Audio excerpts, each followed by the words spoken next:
I try and close my eyes and I do breathing exercises. So I breathe in for 4, just knowing that you're gonna be okay. Like no matter what, right? No matter what life brings you, you know you're gonna be okay. My therapist said, you are a 30-something-year-old, right, woman, this was like a few years ago, and yet your emotions at times are of a 16-year-old.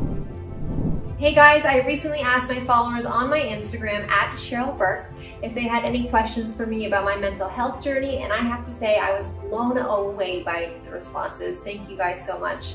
There were honestly so many good questions and it was tough to narrow it down, but I'm going to answer some of them here today for all of you.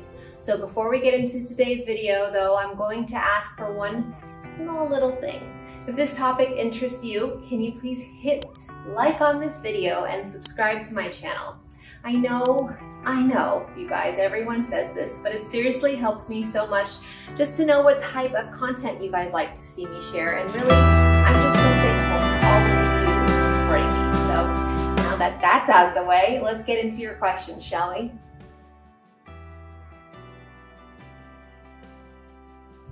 How do you deal with anxiety? From Haley Hollowhand. So I asked a bunch of you guys on Instagram to ask me any mental health related questions, and this is how I deal with my anxiety. I just deal, because honestly, I'm still here, which means I've gotten through the day. I got through any other day that I felt anxiety, but honestly, whenever I feel that like urge, that like knot in my stomach, or that like your heart is just like fluttering because it's like full of anxiety, I try and close my eyes and I do breathing exercises. So I breathe in for 4 and I breathe in through my nose, I hold for 4, and then I exhale through my nose for 8. You can start at 2 and then go to 4, or 3, 6. But I learned this through my meditation called Ziva meditation. You can find out more on zivaonline.com.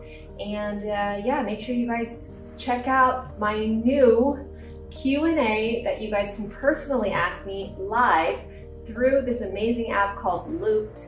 And it's basically gonna be something that I do once in a while. It's gonna be like a virtual meet and greet, okay? So then we can like really talk more personal, have one-on-one discussions with any questions you guys may have. What is the one thing that helps you with your mental health?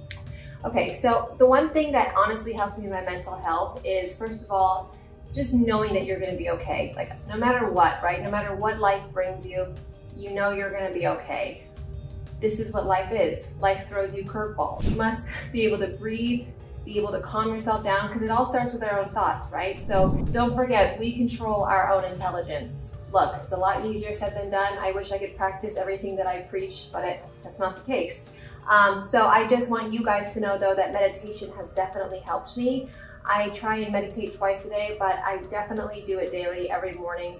I really do feel thrown off if I don't meditate. So I do feel like I have not only been able to just put 15 minutes aside for myself, but I also am able to quiet my thoughts when I do that. When I don't, I definitely start my day out feeling hectic and full of anxiety. Not sure if you've been to therapy, but if you have, what's the worst thing a therapist has said to you?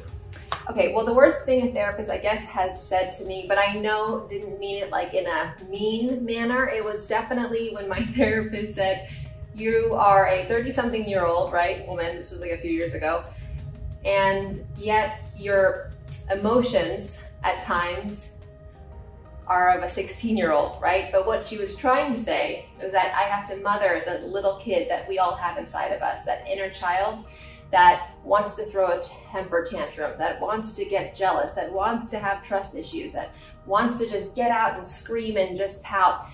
That's the little girl or boy that you have to love, instead of like, you know, when you talk bad at yourself and you talk horrible things and you say horrible things in your head and you just say, like, you swear at yourself. Well, I'm guilty of that, whether or not you guys relate or not. It's that. It's the way that we talk to ourselves. If we don't want people to talk to us like that, we have to be able to also not talk to ourselves the way we do, right? I believe that we are our own worst critic. So it's so important that we treat ourselves with love and respect that we deserve. Because if you can't love yourself, how can you love anybody else? Hope that answered your question. Again, wish I could practice what I preach. Did you get any criticism from your family when you first came forward about your childhood abuse? No, but I must admit that I was very nervous because I didn't tell them that I was going to write about it in my book. And this was something that must have been very hard for my family. Look, I don't want to blame anybody. It's no one's fault. At the end of the day, it is what it is. I'm not trying not to let the past define me or still hold grudges from my past. I'm in this process of learning to forgive.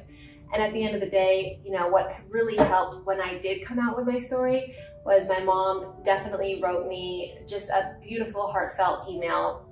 And I think I explained this in my previous YouTube videos that you guys can check out here on my channel, but she did basically apologize for not being there for me.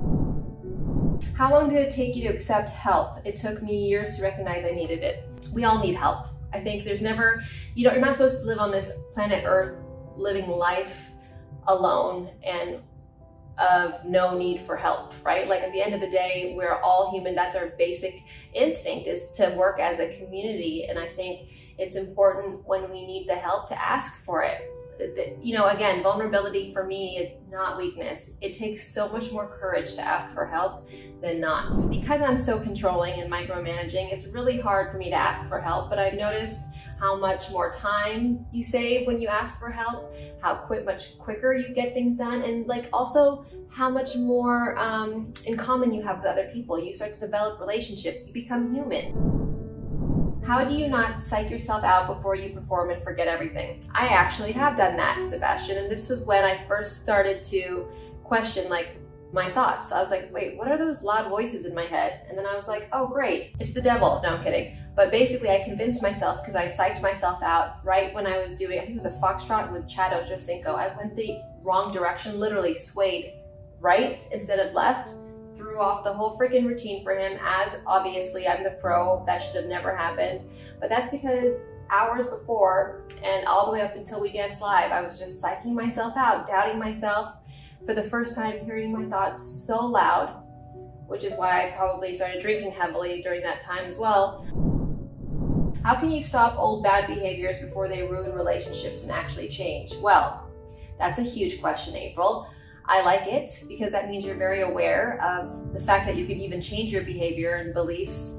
Look, that's a hard thing to do because it's like a bad habit. You have to retrain your brain, you know? And so for me, I have yet to master this, but I know that it's like muscle memory. It's like doing a routine, a dance routine. It's all about repetition, right? And it's like really tricking your brain, doing stuff like that, like stuff that you've never done before. How did you overcome the hardest days of your life? Well, like a lot of these questions, which is fascinating, are very similar, right? So I feel like every day there's gonna always be new challenges, whether that be the hardest day of my life. I don't really know, and I don't really like to look back and see like, okay, what's the hardest day of my life? Because I've evolved from when I would think that the trauma that I dealt with would be the hardest day of my life. But there's always new challenges that are being thrown at you. And honestly, again, we'll get through this. You'll get through this. The more you're aware of it, that's the first step, is acknowledgement. Acknowledging the fact that you dealt with trauma, but do not let that trauma or the worst day of your life or the hardest day of your life define you. We are not our past. And thinking about the past too much, let's just say, you know what, this happened to me. Thank God that it happened to me. Thank God for my trauma, you guys, because I wouldn't be sitting here with you guys today. Thank God for all the ups and downs that I've dealt with, because I don't think I'd be the woman I am today. So thank it, bless it, don't let it define you. Don't do anything but just live in this present moment. Be excited for the future, surrender, let go, and let God. Every now and then I feel a wave of sadness come over me. It would last a few days. Do I need therapy? I believe every single person in this thing called life that we're living needs therapy. I truly believe that therapy, for some reason, has such a bad stigma. It's like related to people who are mentally sick. That's not what therapy is, you guys. Therapy is for you to be able to talk through your feelings with a professional who has studied, you know, psychology or the structure of the brain, maybe is someone who studied neuroscience. I don't know. At the end of the day, this person is there to listen. How hard is it sometimes to get your friends or family just to sit down and listen to you? What do you do when you don't get your stuff the way you want it done immediately? If I were talking to myself, I guess a few years ago, I would definitely start to feel these icky feelings of like anxiety, comparison. Like, we can't do that, right? Because comparison is the devil, you guys. So it's important that we just let it be. We have to surrender to what is being thrown at us at all times. Thanks guys for watching my mental health Q&A. So this really is a topic that I am truly so passionate about, and I feel that my own mental health is something that I personally will be working on for the rest of my life. I'd love to know if you guys want to see more mental health content here on my channel, and if you enjoyed this and want to maybe leave more questions in the comments below, I would love to answer more of them. So make sure you hit that little bell to know when I post new videos every week. And thank you again so much to everyone who liked this video and subscribed to my channel. I love you guys and sending you all so much love and light. Bye.